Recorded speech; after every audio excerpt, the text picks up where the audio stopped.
எல்லாருக்கும் வணக்கம். இன்றைக்கி துவரைக்காய் வச்சு எப்படி ஒரு சூப்பரான புளிக்குழம்பு செய்யலான்னு பார்க்கலாம்.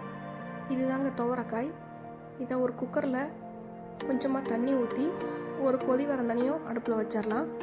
ஒரு கொதி வந்தவுடனே இந்த குழம்புல தேவையான காய்கறிகள்லாம் ஆட் பண்ணிக்கலாம். நான் இன்றைக்கி முருங்கைக்காவும் உருளைக்கிழங்கும் தான் எடுத்துருக்கிறேன். நீங்கள் தேவைப்பட்டால் கத்திரிக்காய் கூட இதில் சேர்த்துக்கலாம். இந்த மாதிரி முருங்கைக்காவும் உருளைக்கிழங்குமா சேர்த்துட்டு தேவைக்கு தண்ணியை அட்ஜஸ்ட் பண்ணிக்கோங்க. பண்ணிவிட்டு குக்கரில் மூடி போட்டு ஒரு விசில் மட்டும் வச்சு எடுத்துக்கோங்க. அதுக்கு மேலே வச்சிங்கன்னா காய் குழஞ்சி போயிடும். அதனால ஒரு விசில் மட்டும் வச்சு எடுத்தால் போதும். இது குக்கரில் வெந்துக்கிட்டு இருக்கட்டும். அதுக்குள்ளார இந்த குழம்புக்கு வதக்கி இறக்க வேண்டியதாக வச்சுக்கலாம். அடுப்பில் ஒரு கடாயில் கொஞ்சமாக எண்ணெய் சேர்த்துருக்குறேன். இதில் ஒரு 4லேருந்து 5 பூண்டு பல் சேர்த்துக்கலாம். சின்ன வெங்காயம் ஒரு 7-8 சின்ன வெங்காயமும் அப்புறமா ஒரு பாதி பல்லாரி வெங்காயம், அதாவது பெரிய வெங்காயம், அதையும் சேர்த்து இதில் ஆட் பண்ணியிருக்கிறேன். இது ரெண்டையும் நல்லா போட்டு வதக்கிக்கோங்க. கொஞ்சம் வெங்காயம் வதங்கினதுக்கப்புறமா 2 தக்காளி பழம் ஆட் பண்ணிக்கலாம். நான் இன்றைக்கி மீடியம் சைஸ் தக்காளி பழம் 2 தக்காளி பழம் ஆட் பண்ணியிருக்கிறேன். அப்புறமா கொஞ்சம் கருவேப்பிலை. இது எல்லாத்தையுமே நல்லா வதக்கிடுங்க. நல்லா மசிய வதங்கட்டும். வதங்கினதுக்கப்புறமா இது ஆற வச்சு ஒரு மிக்ஸி ஜாரில் போட்டு இதை அரைச்சி உள்ளதாக எடுத்து வச்சுக்கலாம். இப்போ குக்கர் விசில் வந்துருச்சு.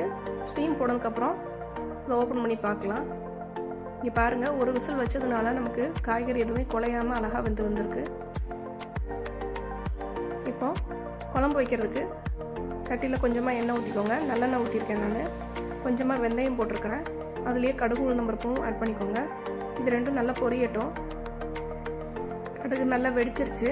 இப்போ ஒரு மிளகா வத்தல் ஒன்று ஆட் பண்ணியிருக்கிறேன். அப்புறமா கொஞ்சமாக கருவேப்பிலை, ஒரு பாதி பல்லாரி வெங்காயம், அதாவது பெரிய வெங்காயம் பாதி வெங்காயத்தை குட்டி குட்டியாக கட் பண்ணி அதையும் இதோட ஆட் பண்ணியிருக்கிறேன். இது எல்லாத்தையும் போட்டு நல்லா வதக்கி எடுத்துடலாம்.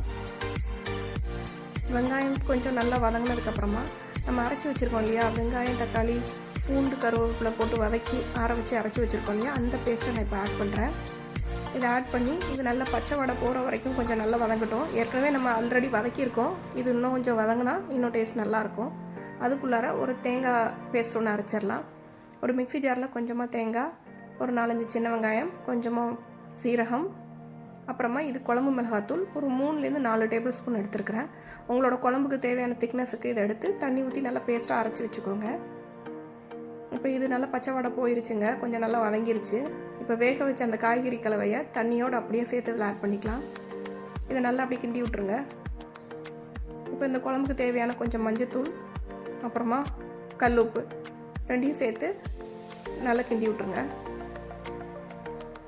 தேவையான அளவு புளி தண்ணி கரைச்சி வச்சுருக்குறாங்க. குழம்புக்கு தேவையான அளவுக்கு சேர்த்துக்கோங்க. ஏற்கனவே நம்ம தக்காளி ஆட் பண்ணியிருக்கிறோம், அதனால் பார்த்துட்டு சேர்த்துக்கோங்க.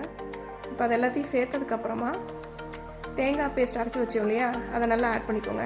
ஆட் பண்ணி நல்லா கிண்டி விட்ருங்க. இது பச்சை வாடை போகிற அளவுக்கு கொதிச்சா போதும். குழம்பு ரெடி ஆகிடுச்சு. கொஞ்சமாக வெல்லம் சேர்த்துக்கலாம். நான் கொஞ்சமாக வெல்லம் சேர்த்துருக்கிறேன். உங்களுக்கு தேவைப்பட்டால் நீங்கள் சேர்த்துக்கோங்க, அது ஆப்ஷன் தான். அவ்வளோதாங்க, சூப்பரான துவரைக்காய் குழம்பு ரெடி ஆகிடுச்சு. கடைசியாக மல்லி இலை தூவி இறக்கிக்கலாம். சூடான சாப்பாடில் நல்ல சுட சுட இந்த குழம்பு ஊற்றி சாப்பிட்டு பாருங்கள். ரொம்ப டேஸ்ட்டாக இருக்கும்.